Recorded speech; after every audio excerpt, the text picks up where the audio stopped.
చంద్రుతి మండల కేంద్రంలోని బస్టాండ్ ఆవరణలో శనివారం రోజున లింగంపల్లి వెంకటి ఆధ్వర్యంలో తెలుగుదేశం పార్టీ 83వ ఆవిర్భావ దినోత్సవ వేడుకలను ఘనంగా నిర్వహించారు. ఆనాటి నుండి నేటి వరకు టీడీపీ జెండాలు మోస్తూ తెలంగాణ రాష్ట్రంలో తెలుగుదేశం పార్టీ ఉనికిని కోల్పోయినప్పటికీ పార్టీలోనే ఉంటూ మండల వ్యాప్తంగా పార్టీ ఉనికిని కాపాడుతున్న లింగంపల్లి వెంకట్ను పలువురు గ్రామానికి చెందిన వ్యక్తులు అభినందిస్తున్నారు. ఈ సందర్భంగా లింగంపల్లి వెంకటి తెలుగుదేశం జెండా ఆవిష్కరణ చేసి వేడుకలను ఘనంగా నిర్వహించారు. ఈ కార్యక్రమంలో నాయకులు లింగంపల్లి వెంకటి, నర్సయ్య, రవి, స్వామి, లింగంపల్లి ముత్తయ్య, మోంగని హనుమాన్లు తదితరులు పాల్గొన్నారు.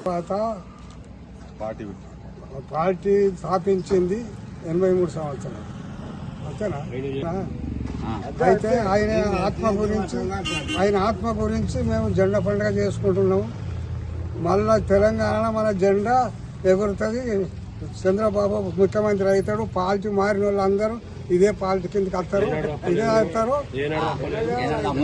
చంద్రబాబు నాయుడు గారికి నమస్కారం.